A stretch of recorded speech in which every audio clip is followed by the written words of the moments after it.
in the heart of the vast and untamed plains of 19th-century Texas, where the land stretched endlessly under a sky that seemed to touch eternity, a lone Comanche warrior rode his horse with purpose.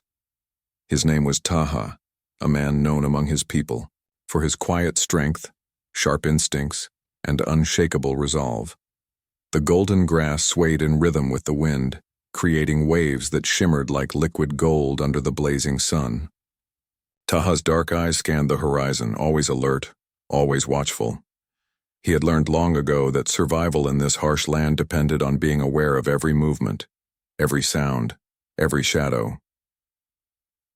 The day was unusually quiet, save for the occasional rustle of leaves or the distant cry of a hawk circling high above. Taha had been tracking a herd of buffalo earlier, but had lost their trail near a rocky outcrop. Now, as he guided his horse through the rolling hills, something caught his attention. A faint wisp of smoke curling into the air. It was thin and almost invisible against the bright blue sky, but Taha's trained eye didn't miss it. Smoke meant fire, and fire meant people. Curious, he turned his horse toward the source, his hand resting instinctively on the hilt of his knife. As he drew closer, the landscape began to change. The open plains gave way to clusters of scrubby bushes and gnarled trees, their twisted branches clawing at the sky. In the distance, Taha spotted the outline of a small cabin, its wooden walls weathered and gray from years of exposure to the elements. The structure looked abandoned, its windows dark and empty like hollow eyes staring back at him. Yet the smoke rising lazily from the chimney told a different story. Someone was there, though whether friend or foe, Taha couldn't yet tell. He slowed his horse to a walk, his senses on high alert. The air carried the faint scent of burning wood mixed with something else, something metallic, like blood. Taha frowned. Danger often lurked in places like this, especially now, when tensions between settlers and native tribes ran high. Still, curiosity tugged at him stronger than caution. He dismounted quietly, tying his horse to a nearby tree before moving forward on foot. Each step he took was deliberate, his moccasins making no sound against the dry earth. When he reached the edge of the clearing surrounding the cabin, Taha crouched low behind a cluster of bushes. From his vantage point, he could see more clearly. The cabin's door hung slightly ajar, swinging gently in the breeze. Laundry flapped limply on a line strung between two poles, forgotten and faded. A small garden nearby was overgrown with weeds, its once neat rows swallowed by neglect. But what truly caught Taha's attention was the figure moving inside the cabin. Through the open doorway, he glimpsed a woman. She was thin, her face pale and drawn, with deep shadows under her, eyes that spoke of sleepless nights and endless worry. Her hair, once neatly braided, hung loose and tangled around her shoulders, streaked with dirt and sweat. Taha watched her carefully. She moved slowly, her steps heavy and deliberate, as if each one required great effort. In her hands, she clutched a rusted knife, holding it awkwardly as though unsure how to use it. Despite her obvious exhaustion, there was a spark of determination in her eyes, a refusal to give up, even in the face of whatever hardships she faced. Taha felt a flicker of admiration for her resilience. He had seen many settlers in his lifetime, some brave and others cowardly, but few who carried themselves with such quiet defiance. For a moment, Taha considered leaving. He owed this woman nothing, and interfering in the affairs of settlers was rarely wise. Yet something about her plight stirred something deep within him. Perhaps it was the memory of his own mother, who had struggled to raise him after his father's death. Or perhaps it was simply the realization that no human should be left to suffer alone in such a desolate place. Whatever the reason, Taha found himself stepping out from behind the bushes, raising his hand in a gesture of peace. The woman froze when she saw him, her grip tightening on the knife. Fear flashed across her face, followed quickly by anger. "Stay back," she shouted, her voice hoarse and cracked from disuse. "I'll fight you if I have to." Taha stopped in his tracks, keeping his movements slow and deliberate. He raised his other hand higher, showing her that he carried no weapons. Then, Reaching into his pouch, he pulled out a leather flask filled with water. Holding it out toward her, he took a cautious step forward. The woman hesitated, her eyes darting between him and the flask. Hunger and thirst were written all over her face, plain for anyone to see. Finally, after what felt like an eternity, she lowered the knife just enough to let him approach. Taha placed the flask gently on the ground a few feet away from her before taking a step back. The woman eyed him warily, her body tense and ready to flee or fight at a moment's notice. Slowly, she bent down to pick up the flask, never taking her eyes off him. When she uncorked it and brought it to her lips, the relief that washed over her features was immediate. She drank deeply, savoring the cool liquid as if it were the sweetest thing she'd ever tasted. For the first time since Taha had arrived, her defenses began to drop. Her name, he would later learn, was Eleanor. She had come to this remote part of Texas with her husband several years earlier, seeking a better life away from the crowded cities of the East. But fate had been cruel. Her husband had died suddenly during a raid by bandits, leaving her stranded and alone in the wilderness. With no family or friends nearby, she had been forced to fend for herself, relying on scraps of food and whatever supplies she could scavenge from the land. Months of isolation had taken their toll, leaving her physically weak and emotionally drained. Despite the language barrier between them, Taha managed to communicate through gestures and simple words. He pointed to himself and said his name, then gestured to her, waiting for her response. After a moment's hesitation, she whispered, "Eleanor." Her voice was soft, almost fragile, but there was a hint of strength beneath it, a stubborn refusal to be broken by circumstance. That evening, as the sun dipped below the horizon and painted the sky in hues of orange and purple, Taha built a small fire outside the cabin. He shared some dried meat and berries with Eleanor, watching as she ate ravenously. Though they couldn't fully understand each other's words, there was a mutual understanding that passed between them, an unspoken acknowledgement of their shared humanity. By the time the stars began to twinkle overhead, Eleanor's fear had given way to gratitude, and Taha knew he couldn't leave her to face the harsh world alone. Over the next few days, Taha returned to the cabin whenever his travels allowed, bringing food, water, and other supplies.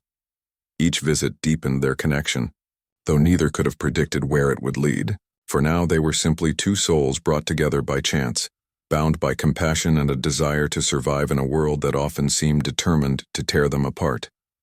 Little did they know, their fates were intertwined in ways neither could yet imagine.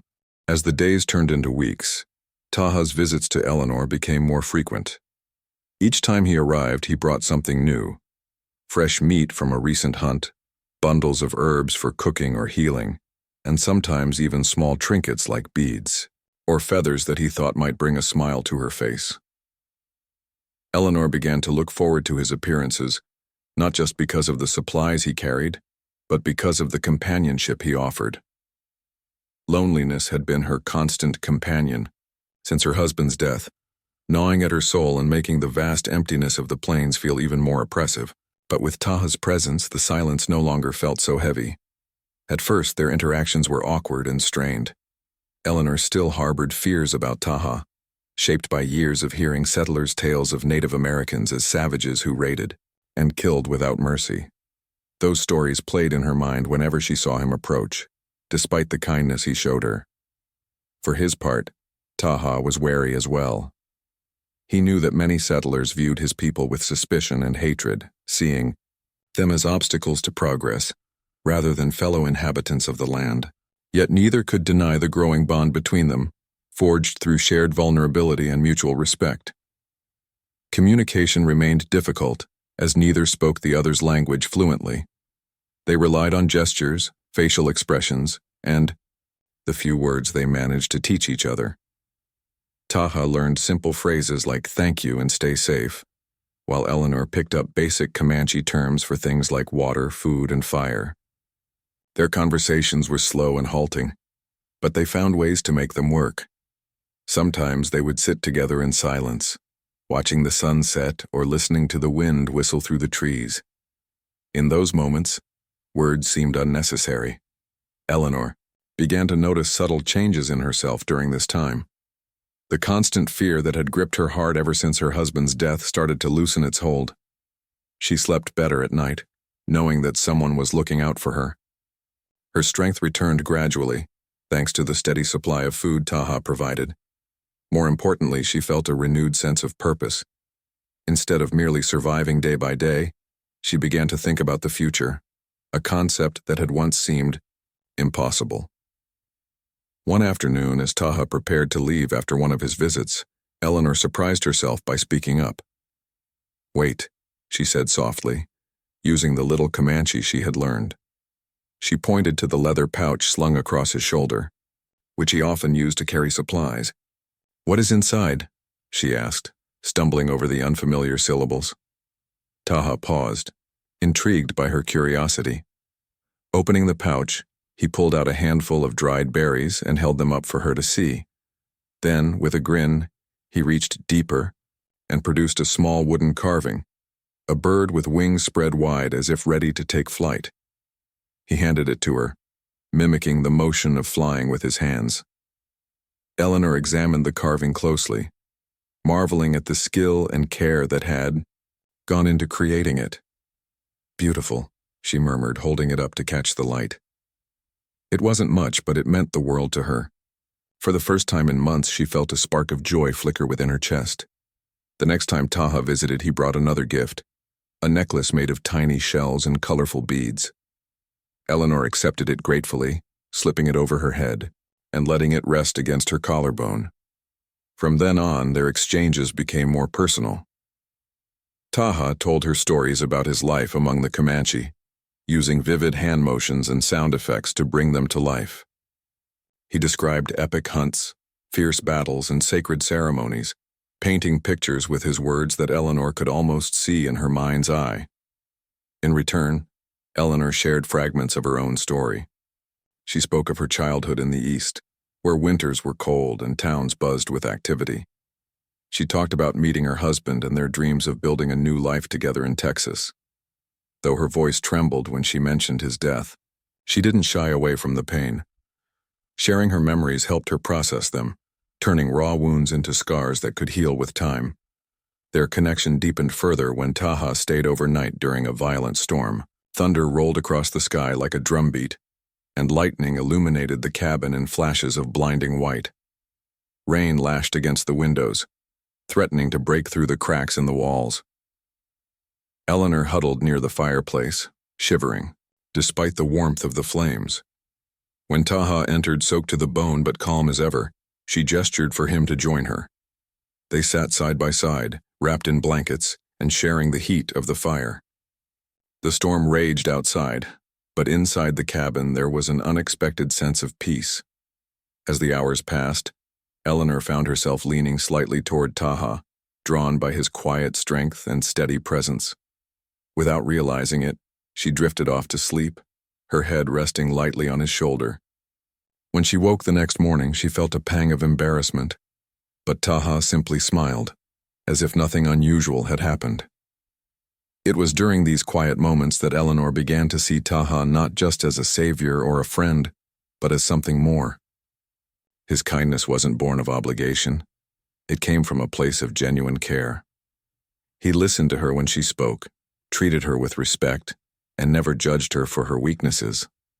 In turn, Taha admired Eleanor's resilience and determination. Despite everything she had endured, she hadn't given up. She fought to survive, not just for herself, but because she believed life still held meaning.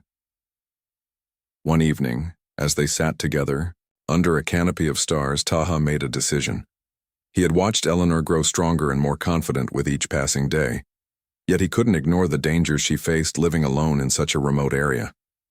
Bandits and wild animals were constant. Threats and winter was approaching, bringing with it biting winds and freezing temperatures. If she stayed here, her chances of survival would diminish rapidly. Taha turned to Eleanor, his expression serious. Using the limited English he knew, he said, "Come with me." He pointed eastward, toward the direction of his tribe's camp. "Safe there?" Eleanor stared at him, her heart racing. The idea of leaving the only home she had left behind terrified her, but staying meant facing certain hardship, and possibly death. She looked into Taha's eyes, searching for reassurance. What she found was sincerity and concern, qualities she had come to trust completely. After a long moment, she nodded. "Yes," she whispered, her voice barely audible above the crackling fire. "I will go with you." The journey to Taha's village took several days. Along the way, Eleanor marveled at the beauty of the land, the towering cliffs, shimmering rivers, and endless stretches of prairie bathed in golden sunlight. She also observed the deep connection Taha had with his surroundings. He moved through the wilderness with ease, reading signs in the earth and sky that were invisible to her untrained eye. Whenever she stumbled or grew tired, he offered a helping hand, ensuring she kept pace without feeling rushed or pressured. When they finally arrived at the Comanche encampment, Eleanor felt a mixture of awe and apprehension. The sight of dozens of tepees arranged in a circle, surrounded by horses grazing peacefully, was breathtaking. Women worked together preparing meals, children laughed and played, and men gathered around fires, sharing stories and sharpening weapons. It was a vibrant, thriving community, but one that viewed her with suspicion. Whispers followed Eleanor as she walked beside Taha, her head held high despite the weight of curious stares. Some villagers glared openly while others muttered disapprovingly under their breath.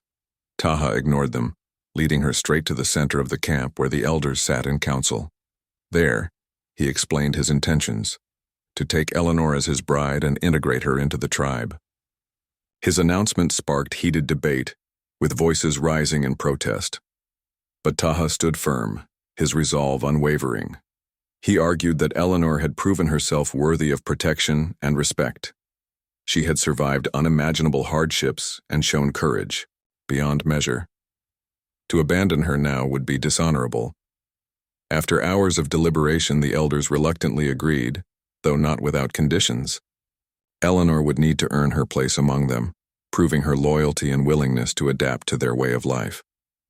That night, as Eleanor lay beneath a blanket inside Taha's teepee, she reflected on everything that had transpired. Her journey had been long and arduous, filled with loss and uncertainty.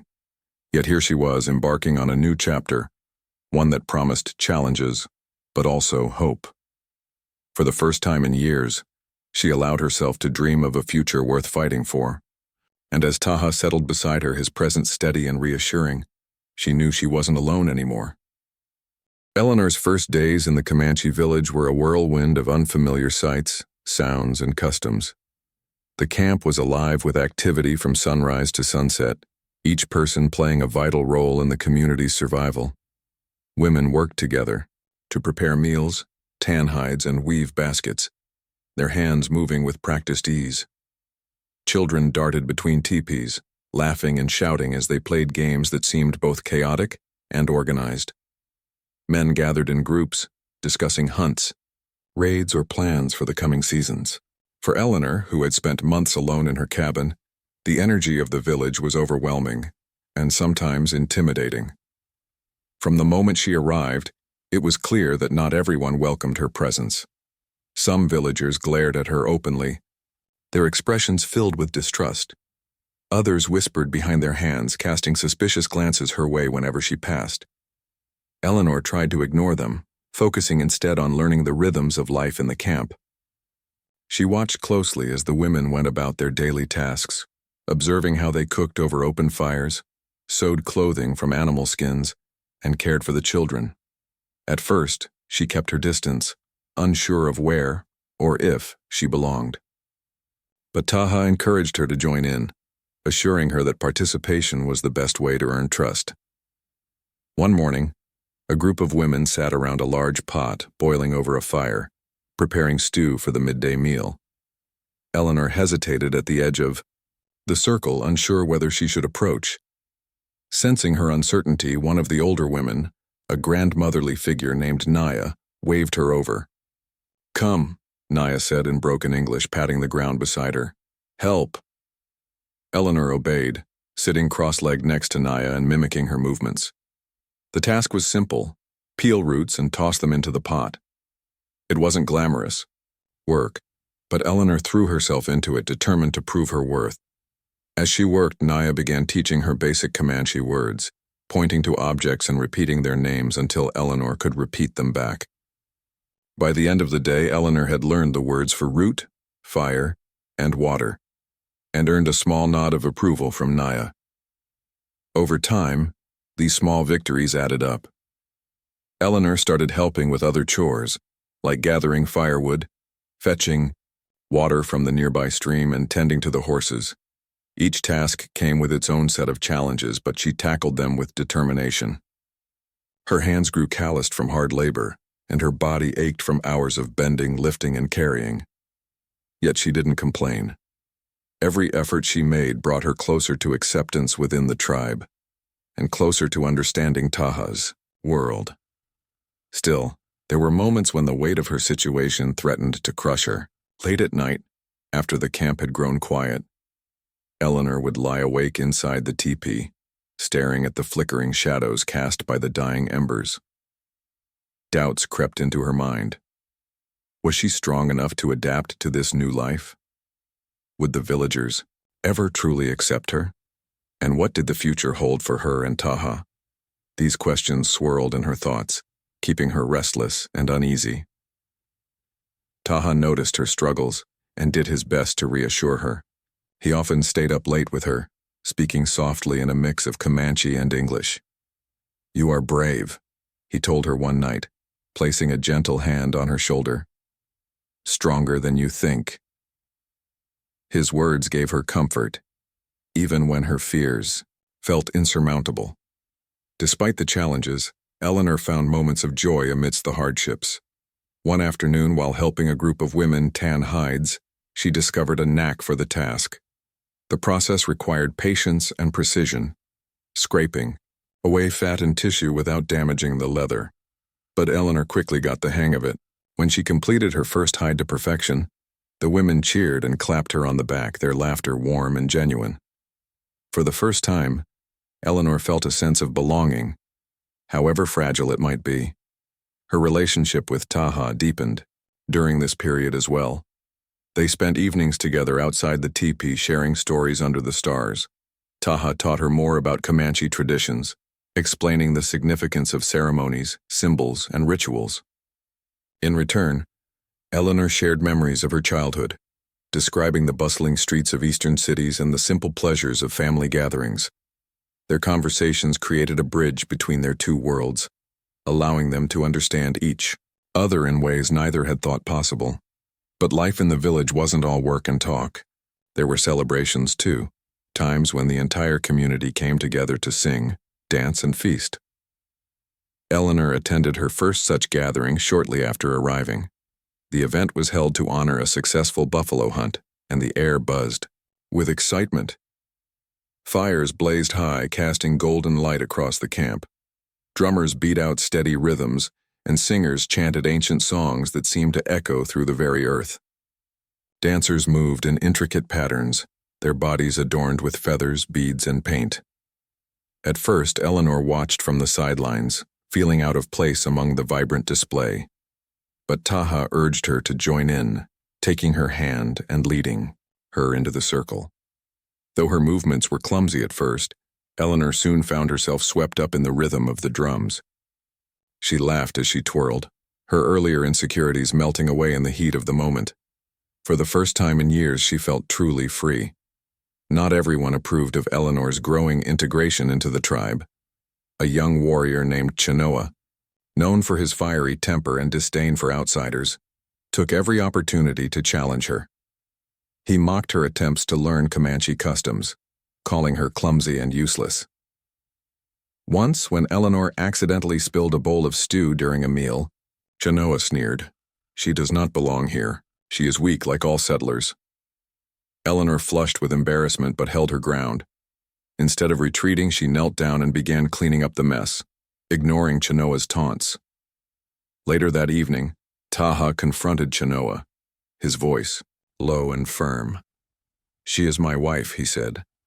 "Respect her, or face the consequences."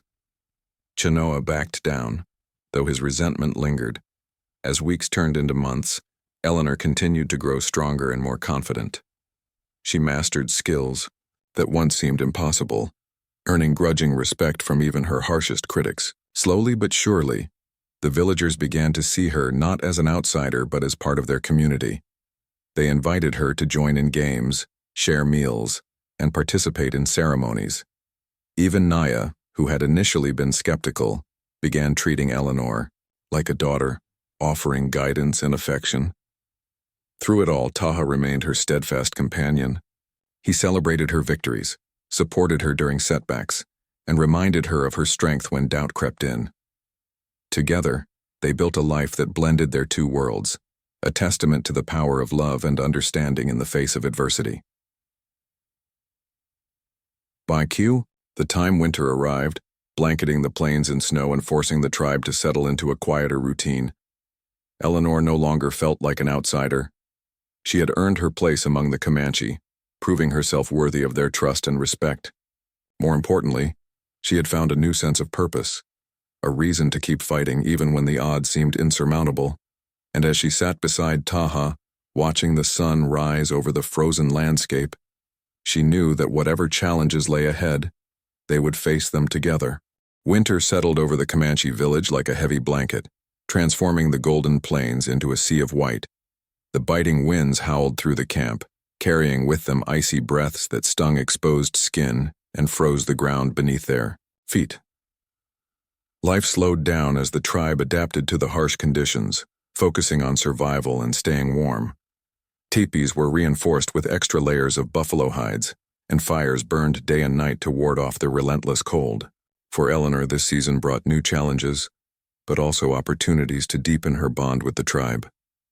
The mornings began early, even in the bitter chill. Eleanor woke before dawn, her breath visible in the frosty air as she stepped out of the teepee. She had learned by now that winter was a time for preparation and teamwork.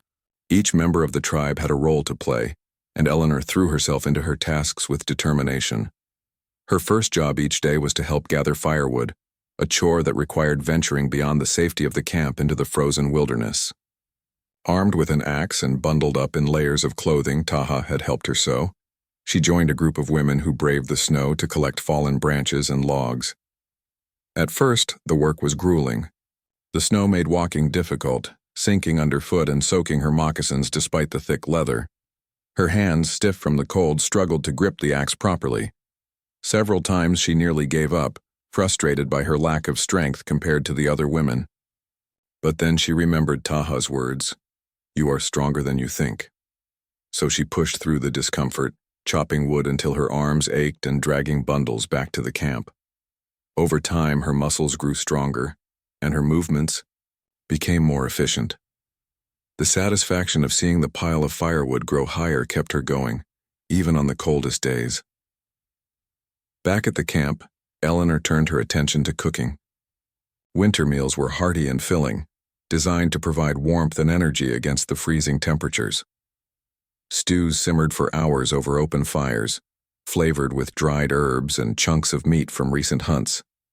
Eleanor quickly became skilled at preparing these dishes, earning praise from Naya and the other women. One evening, after serving a particularly flavorful stew, one of the elders nodded approvingly and said, "She cooks like one of us now." These small victories meant the world to Eleanor. They weren't just acknowledgments of her hard work. They were signs that she was being accepted. Yet acceptance didn't come without its trials. Chenoa, the young warrior who had always resented her presence, continued to test her resolve. During gatherings around the fire, he often made snide comments about settlers, glancing pointedly at Eleanor as if daring her to respond. At first she ignored him, unwilling to provoke conflict. But one frigid night when his remarks grew especially cruel, something inside her snapped. "You speak of settlers as if they are all the same," she said, surprising even herself with the firmness of her voice. "But do you know me? Do you know my story?" The entire camp fell silent, eyes turning toward her. Chenoa smirked, clearly unimpressed, but Eleanor stood her ground. "I have lost everything, my home, my husband, and yet I am here, working alongside you, learning your ways. If you wish to judge me fairly." For a moment, no one spoke. Then Taha rose from his seat beside her, placing a protective hand on her shoulder. "She speaks truth," he said, addressing the crowd. "Eleanor has earned her place here. Treat her with respect or answer to me." Chenoa scowled but said nothing further. From that day forward, his taunts became less frequent, though Eleanor knew he still harbored resentment. Still, standing up for herself felt empowering. It reminded her that she wasn't just surviving anymore, she was thriving. As the weeks passed, Eleanor found joy in unexpected places. One afternoon, while helping repair a damaged teepee, she noticed a group of children playing nearby. They were building makeshift sleds out of wooden planks and sliding down a snowy hill, their laughter ringing out like bells. Smiling, Eleanor approached them cautiously. At first, the children eyed her warily, unsure what to make of the settler woman who lived among them. But when she offered to pull one of the younger boys on his sled, their hesitation melted away. Soon, they were begging her to join in their games, cheering as she slid down the hill alongside them. For the first time since arriving, Eleanor felt truly seen, not as an outsider but as someone who could belong. Her relationship with Taha deepened during this period as well. Winter nights were long and dark, forcing the tribe to spend more time indoors. Inside their teepee, Eleanor and Taha shared quiet moments together, talking about their hopes and fears for the future. Taha told her stories of his childhood, describing the adventures he'd had as a boy and the lessons he'd learned from his father. In turn, Eleanor opened up about her dreams of starting a family someday, a topic that brought a soft smile to Taha's face. Though neither spoke of it directly, both knew their bond was growing stronger with each passing day. One evening, as they sat side by side beneath a blanket, Taha reached into a pouch and pulled out a small object wrapped in cloth. Unfolding it carefully, he revealed a delicate silver bracelet adorned with intricate engravings. "This was my mother's," he explained, his voice low and reverent. "It is yours now." Eleanor stared at the gift, overwhelmed by its significance. Accepting it felt like accepting not just Taha's love, but also his trust. She slipped the bracelet onto her wrist, feeling its cool weight against her skin. "Thank you," she whispered, her voice trembling with emotion. "I will treasure it always." Spring arrived slowly, bringing with it the promise of renewal. The snow began to melt, revealing patches of green grass beneath. Streams swelled with runoff, and birds returned to the skies singing songs of hope and rebirth. For the Comanche, this was a time of celebration, a chance to give thanks for surviving another winter and to prepare for the abundance of summer. Eleanor participated eagerly in the festivities, joining in dances, feasts, and ceremonies that marked the changing of the seasons. During one such celebration, Taha surprised her once again. As the tribe gathered around a roaring fire, he stood and addressed the crowd. Speaking in Comanche, he praised Eleanor for her courage, resilience, and dedication to their people. Then turning to her, he held out his hand. "You are my wife," he declared loudly so everyone could hear. "Not because I chose you, but because you chose us. Together, we will build a life worth living." The crowd erupted in cheers, clapping, and shouting their approval. Eleanor felt tears welling in her eyes as she took Taha's hand, overwhelmed by the love and support surrounding her. In that moment, she realized how far she had come, from a lonely widow struggling to survive, to a valued member of a community that had embraced her as one of their own. Life wasn't perfect, of course. Challenges still lay ahead, both within the tribe and beyond. But Eleanor faced them with confidence, knowing she wasn't alone. With Taha by her side and the Comanche people behind her, she felt ready to take on whatever the future held. And, as she looked out over the vibrant camp alive with laughter and music, she knew she had finally found her place in the world. As spring stretched into summer, the Comanche village came alive with activity. The snow had melted completely, leaving behind lush green plains dotted with wildflowers in every color imaginable. The air was warm and sweet, carrying the scent of blooming sage and the sound of birdsong. For Eleanor, this season marked a turning point, a chance to fully embrace her new life and solidify her place within the tribe. She no longer felt like an outsider looking in. Instead, she moved through the camp with purpose, her confidence growing with each passing day. One of Eleanor's greatest joys during this time was learning to ride a horse. Horses were central to Comanche life, used for hunting, traveling, and even warfare. From the moment she arrived, Eleanor had admired the animal's grace and strength, but she had never imagined herself riding one. That changed when Taha presented her with a gentle mare named Sani, whose name meant light in Comanche. "She will teach you," he said, patting the horse's neck affectionately, "and I will guide you." At first, Eleanor struggled. Climbing onto Sani's back without falling off proved harder than she expected, and staying seated while the horse walked was equally challenging. More than once she tumbled into the dirt, earning laughter from the children who watched her attempts. But Eleanor refused to give up. Each morning, she practiced alongside Taha, gripping the reins tightly and focusing on maintaining her balance. Slowly but surely she improved. By midsummer, she could ride confidently at a trot, her body moving naturally with the horse's rhythm. The sense of freedom she felt as she galloped across the open plains was indescribable, a reminder that she was capable of far more than she had ever believed. Riding also gave Eleanor a deeper connection to the land. Accompanying Taha and other hunters on expeditions, she began to understand the intricate relationship between the Comanche people and their environment. They tracked buffalo herds with incredible precision, reading signs in the earth and sky that seemed invisible to Eleanor at first. Over time, however, she started noticing details she had overlooked before. The bent blades of grass where an animal had passed, the faint scent of water carried on the breeze, the subtle shift in bird calls that signaled danger nearby. These lessons weren't just about survival, they were about respect, for nature, for tradition, and for the delicate balance that sustained them all. Back at the village, Eleanor continued to contribute in ways both big and small. She helped gather berries and herbs, learning which plants were safe to eat and which had medicinal properties. She assisted in preparing hides, sewing clothing, and crafting tools. Her hands grew stronger and more skilled, capable of tasks that once seemed impossible. Yet it wasn't just her physical abilities that improved. Her understanding of the Comanche language and culture deepened as well. Conversations that had once been halting and awkward became fluid and natural. She could now joke with the women, share stories with the elders, and even scold the children playfully when they misbehaved. To her surprise, she found herself laughing, more than she had in years. Despite her progress, challenges remained.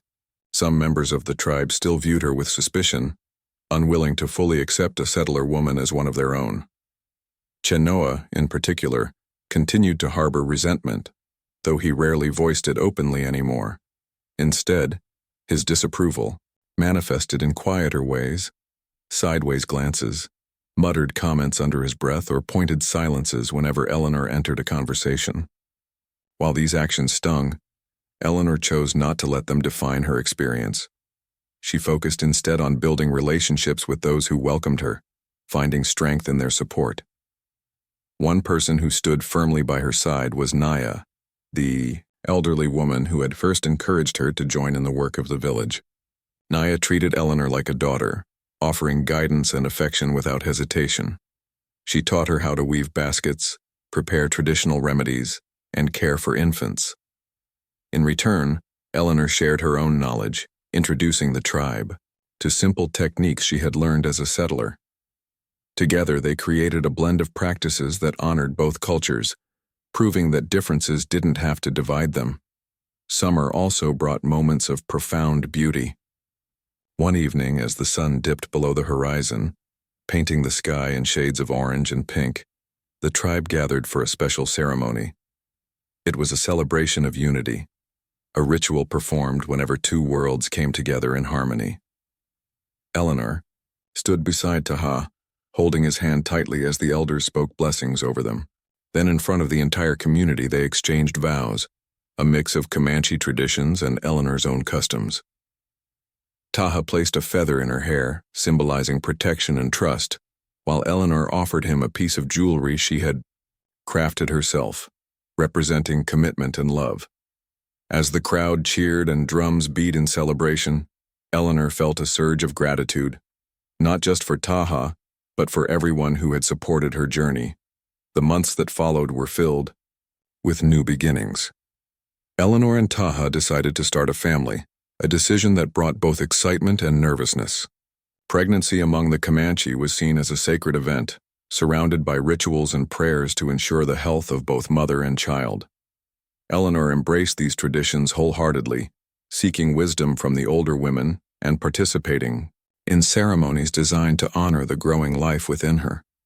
Though the idea of becoming a mother terrified her at times, she drew comfort from Taha's unwavering support.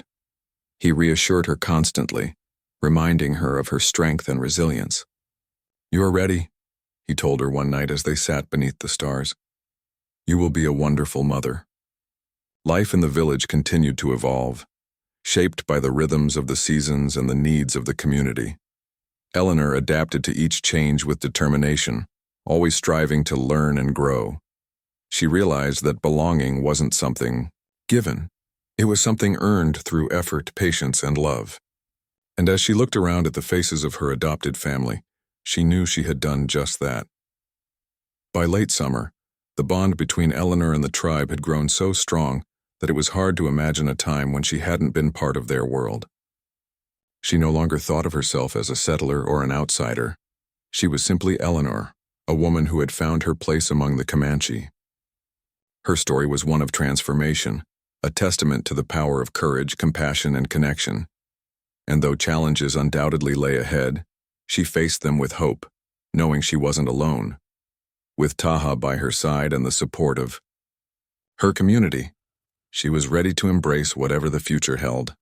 The seasons rolled on, and Eleanor's life in the Comanche village deepened with every passing day. By autumn, the plains were painted in hues of gold and red, and the air carried a crispness that hinted at the coming winter. It was a time of harvest and preparation, but for Eleanor it was also a season of reflection. She had come so far from the lonely widow she once was, struggling to survive in an abandoned cabin. Now she stood as part of a vibrant community, her heart full of gratitude and purpose. Her journey wasn't without its hardships, but each challenge had shaped her into someone stronger, wiser, and more resilient. As her pregnancy progressed, Eleanor became a central figure in the village. The women rallied around her, offering advice, sharing stories of their own pregnancies and ensuring she was cared for. Naya took on the role of a grandmotherly guide, teaching Eleanor how to prepare herbal teas to ease morning sickness and showing her which plants could be used to soothe aching muscles. The men, too, showed their support by bringing extra food and supplies to ensure Eleanor didn't have to work too hard. Even Chinoa, who had long resented her presence, softened slightly, occasionally nodding in acknowledgement when he passed her. Taha, of course, was Eleanor's constant companion.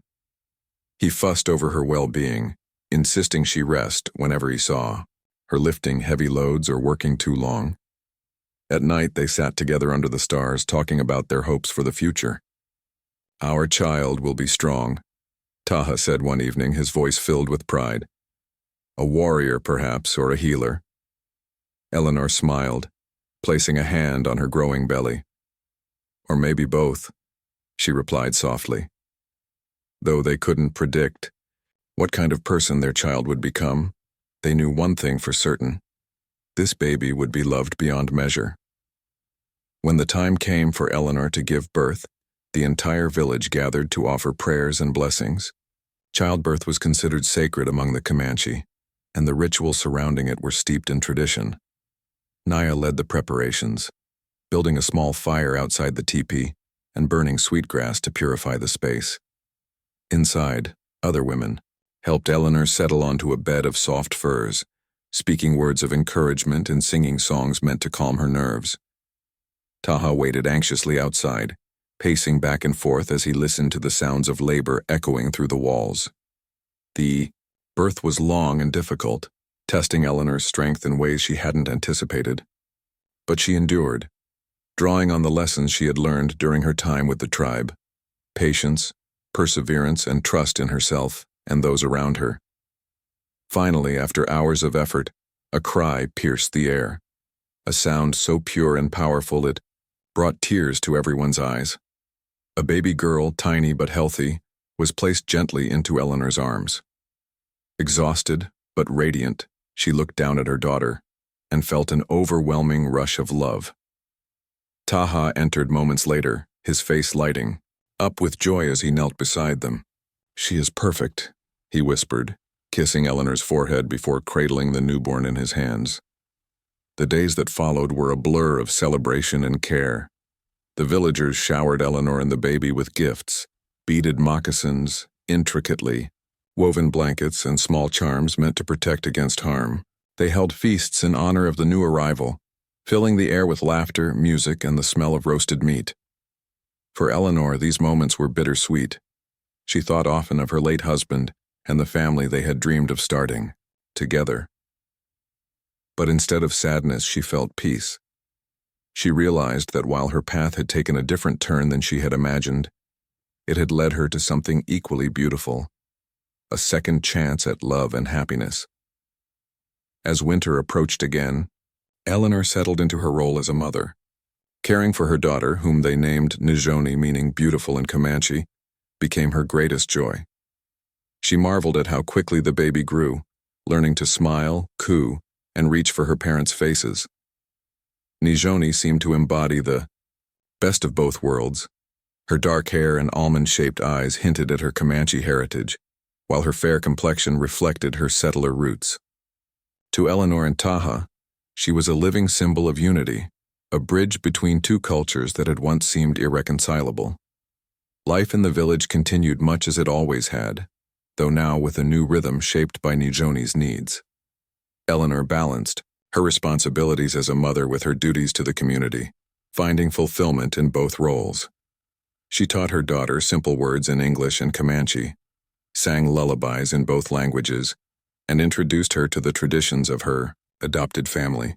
Watching Nijoni grow, Eleanor felt a profound sense of belonging, not just to the tribe, but to the land itself.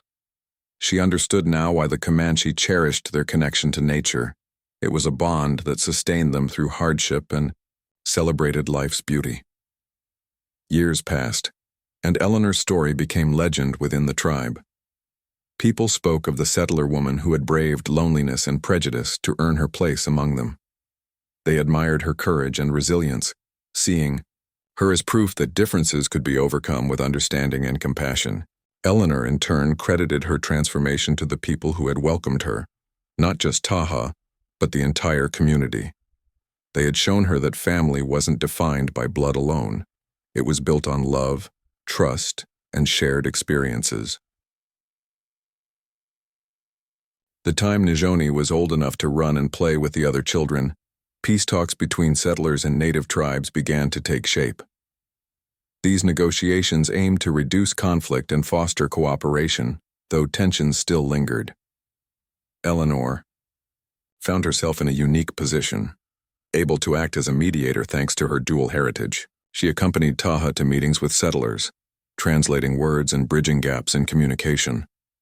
Her presence reminded both sides of the humanity they shared, inspiring hope for a brighter future. Looking back on her journey, Eleanor often marveled at how far she had come. From the desolation of losing her husband to the warmth of embracing a new family, she had faced challenges that might have broken a weaker spirit. Yet she had emerged stronger, not because of her own efforts alone, but because of the love and support she had received along the way. Taha remained her rock, her partner in every sense of the word, and together they had created a life rich with meaning. In the quiet moments when the campfires burned low and the stars stretched endlessly overhead, Eleanor would hold Nijoni close and whisper stories of her past. She told her daughter about the cabin where she had once lived, the kindness of a stranger who saved her, and the courage it took to step into the unknown. "Never forget," she would say, "that you are part of something bigger than yourself. You carry the strength of your ancestors and the promise of tomorrow." And as Nijoni drifted off to sleep, safe in her mother's arms, Eleanor felt a deep sense of contentment. Her life had been shaped by loss and hardship, but it had also been filled with love, growth, and hope. She had found her place in the world, not by holding tightly to the past, but by embracing the possibilities of the present. In doing so, she had proven that even in the harshest landscapes, life could flourish, and that sometimes the most unlikely connections could lead to the greatest joys.